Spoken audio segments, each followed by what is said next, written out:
As much as you like the R programming language, there will probably come a time when you have to use Python. That's not bad inherently. Really, Python is also a really cool language, but it can feel kind of bad, kind of hard in the beginning because Python, even though it's similar, there are some things you have to worry about first until you get productive with that language. And in today's video, I want to show you how you as an R user can get going with Python really fast. All of this will involve a lot of setting up at first. That's really kind of the annoying part about Python. You have to set a lot of things up, but once that is done, the Python language also has some pretty cool tricks up its sleeves, and I'll show you how all of that works. So let's dive in. Alright, so the first thing that you need is a place where you can write Python code. Just like you write code in RStudio to write R code, you need a tool to write Python code. Personally, I'd like to use Positron Everywhere, which can do R and Python really well. This will feel really familiar to R users because it's very similar. You have on the left, you have some space for scripts and so on, and on the right, you can have your console. This is the exact same layout I use in RStudio. And in case, for example, in this Python console, I could throw in stuff to get Python code evaluated. But unfortunately, Positron is still in a beta version, so you probably can't use it yet. So I will also show you how to use VS Code, which looks very similar, but doesn't have all the nice features for data science that Positron has. In any case, let me make this a little bit larger here for you. You can still create Python files and update it, but you don't have a specified console to run things. If I were to execute this line of code here, I could use Shift-Enter to execute this, and you'd see that then a terminal would open. I could drag this over here to have it side by side, and then I could run code here as well. Let me just minimize this left sidebar here, and then you could run things. The annoying thing about this is because this thing here on the right isn't fixed, you could technically get out of this by doing Control-C a bunch of times or Control-D. Then you'd have a regular terminal which doesn't understand any Python at all, and then when you try to Shift-Enter this code to execute this, you'd send it not to a Python console, but to your actual computer's console, which doesn't understand Python at all. So then you'd have to go into Python again, and then you could do the calculations once more. That's super frustrating in the beginning because you can't run code line by line like you do in RStudio, but once you understand this dynamic here, then you can get productive and understand what's going on. Just for this reason alone, I'd recommend using Positron instead, because there you can't lose the console to send stuff to, but if you can't use it, you can work like this as well. Speaking about working, the fact that I could just type in Python here and Python would show up is something that might not work out of the box on your computer. The reason why this works for me and might not work for you is because I have Python on my so-called path. Sounds complicated, but the path is just an address where your computer knows how to check if something like Python is available. And depending on your operating system, Windows, Mac or Ubuntu, there are a whole bunch of tutorials to set up the path. Here I won't show you that, but in principle, if this running Python doesn't work for you, that's how you know how to fix this. And of course, this isn't the only thing you have to set up with VS Code to get productive. You also, or you should also, include a couple of extensions. You can do so via the extensions tab, and you can see here that the minimum amount of extensions you should have are the Python extension and the Python debugger extension. Just install them, and then you'll have some nice code highlighting and so on that might tell you when there is an error in the syntax or something like that. So with this setup, let's run a bit of actual Python code. Let's try to just add together what we in R would call vectors, but this terminology isn't used in the Python lingo, so we can't talk about adding vectors, but in principle, we just want to add a collection of numbers together. So what you can do in Python is to create a list like this with these brackets, and you'd have a list, and then you could try to add this stuff in there. And then if you run this, you'll see that, okay, this doesn't actually work the way you want. This just makes this list longer. This kind of syntax is really convenient when you want to make lists longer, but when you're so used to the plus operator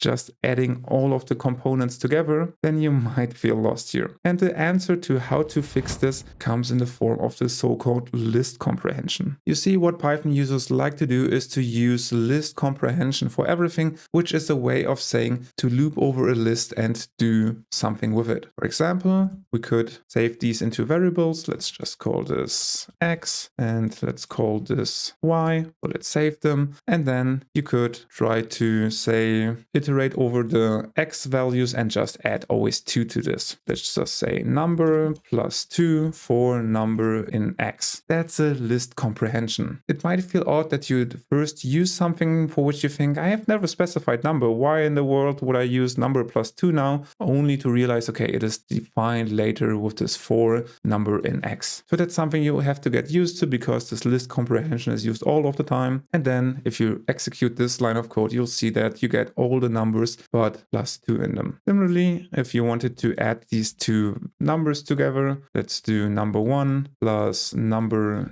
2 or number 1 and number 2 in. And now you have to think about how to create something that contains a list of these combinations. And for that, there's this zip function, and there you can stick in x and y. And now if you run this, then you see that you have created the sum of the numbers. And if you wanted to, you could also throw in a bit of line breaks in here and execute this just so that you can read things nicer. But this isn't really a good way to format code. So what you should do instead is inside of the extensions, go for the black formatter and download that. And once you have that, what you can do is press Ctrl+Shift+P to open the command palette and then go for the settings and open the user settings as a JSON. And then you see a whole bunch of stuff here. And what you can do then for Python is to use editor, format on save and set this to true. And you can also use editor default formatter and set it to the black formatter you've just downloaded. And now if you save this and then press save on your script, then you see that everything was moved a bit. So here the formatter decided that this was the best layout, and really if the font isn't too large, it is indeed okay. So now that we figured out list comprehension, you still often want to use loops. So that's why you can use the regular for loop for stuff like we've just done here. You could use the exact same thing, follow this by a colon, and then use, for example, the print function to throw in stuff here. And then if you were to execute this, you'd see that you have all the outputs. Now with Python, it's important to realize that indentations are actually really important. So if you were to not indent this and try to execute this, if you try, you'd first see that using Shift Enter to send stuff will not work. And also you'll see an error here that says indentation error. You'll have to indent stuff properly. So this is one of the things you have to be mindful of. And especially if you want to use this Shift Enter to send stuff to the console, you have to be aware that even if you have some incomplete code here, you'd see that this produces an error, but I can't send this line here again. I'd have to highlight it and then I could send it. It's kind of annoying that this happens and it's different than what RStudio allows you to do. But still, once you know this, you can work with that. All right, so now that we have done the first baby steps with Python, let's install more packages to use really cool helper functions because no one uses Python out of the box. I mean, in R, we also use the tidyverse to make things go fast, and the same thing is true in Python. So let's try to install packages. But once again, the annoying thing is that you have to set up things first. In a lot of cases, Python users will want to have a virtual environment for their project, which is a good thing to do. And R users could kind of copy that a bit and use more virtual environments as well, but they tend not to do that. So this is why I'm showing you how that is done and how you can do that in Python and how to set this up so that it isn't confusing. So let's check that out. So what you'll have to do in your computer's regular terminal is to use the Python command, use a specific module, namely the venv module, and specify that you want to have an environment called venv. And then once you've done that, you'll see that in the directory you're currently in, you'll see that you have a venv folder now. And now what you can do is to activate this virtual environment. That's what venv stands for, by going into the venv directory, calling a binary, and then using activate. And what you can do now is, in the case of Ubuntu, you source the activation script. So you do source venv bin activate, and then you see here that I have activated this venv here. So right now my terminal is working in this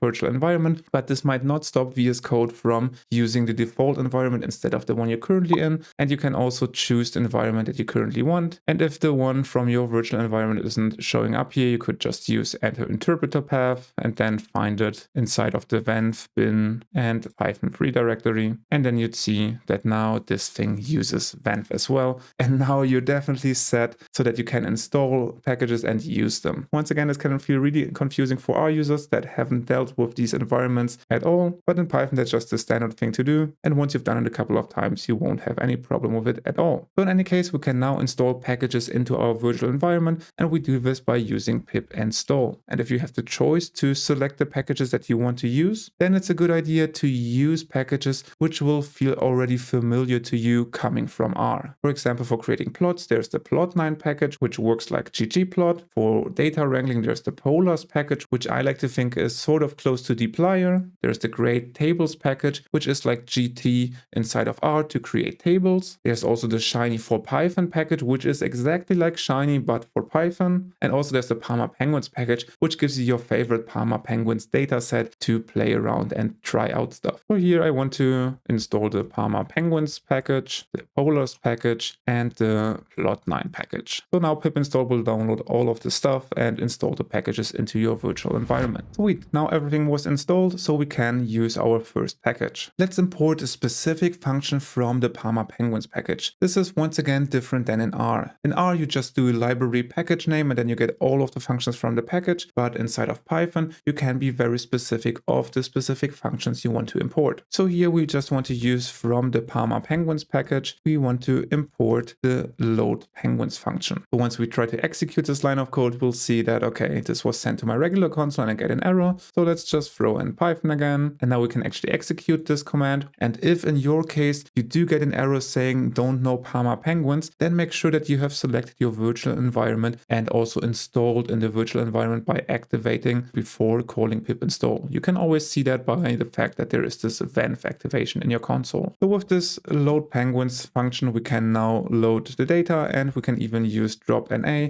and set it to true to load the data from the Parma Penguins package. So let's save this into a variable that we call penguins. So now we can always execute this and we get our penguins here. All right, cool. We have a few packages now. So now let's do a very little data analysis with the Parma Penguins data. This won't be super detailed. I just want to give you a glimpse into how polars work so that you can hopefully get an idea of how to write Python code with polars and kind of what the concepts are behind this. So it won't be super detailed, but I hope that it will give you the ideas and rough concepts so that you understand what's going on there. Since we want to be able to use all the functions from polars, we can use just import polars. But the thing is, if you want to use functions from a package, you have to precede the function name by the package name. So technically here, we'd have to call Parma Penguins.load penguins. That's the kind of syntax you use in Python. But since we specifically imported the function using this kind of syntax, we can use the function as is. But if I were to just call import polars, I'd have to do polars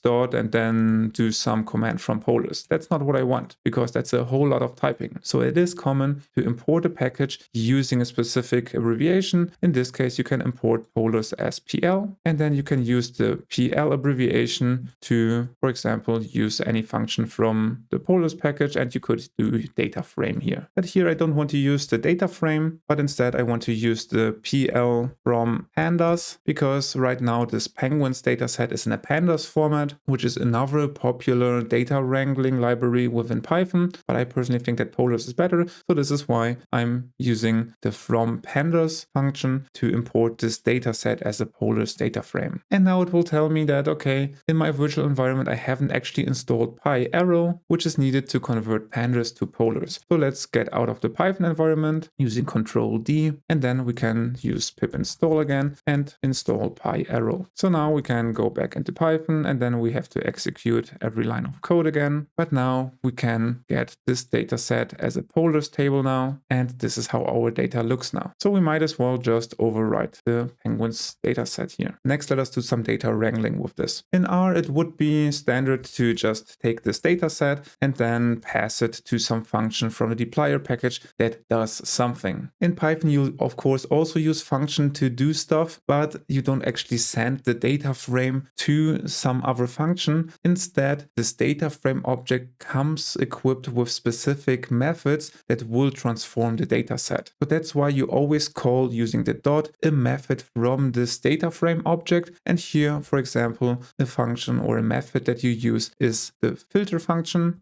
And then you could put in a filter condition to filter stuff. Let's say that we want to get all the rows where the bill length in millimeters is larger than some number. In R, what you do is just write bill length millimeter is larger than, I don't know, 40. But in Python, that's a serious no-no because you're using bill length millimeters without any quotation marks or anything. And in R, this works fine because all the tidyverse functions are written in a way so that it will understand that, okay, I'm in the setting of this data set now, and I understand this part here should be evaluated like the column name that we have here. And this requires R to evaluate stuff later on when it's actually needed, which is called lazy evaluation. And this is something Python kind of hates, so you cannot do this stuff here. So you have to write this as if Python might execute it immediately. And this kind of variable isn't defined currently, so this would throw an error. So in Polars, this kind of situations is solved by specifying a column name. And you do so via the column function inside of the Polars package. And in there, you can specify the column name, but make sure to wrap them into quotation mark so that you actually use strings. And now if we run this, we see that we have less rows now. And since I don't have that much space here, let me just make this a little bit larger. And also with the black formatter, if I throw in a comma here and then hit save, then everything is put onto a new line. So that way I could throw in another condition in here that says something like bill length should be smaller or equal than 50. And now if you execute this, you'll see that you get even fewer rows. So in Polars, this kind of syntax works, but what is actually the Polar native way to get this kind of syntax or this kind of logic is to not use the code that we've done here, but instead use one of the methods that is integrated into the column object from the column function. So here we could use the greater than function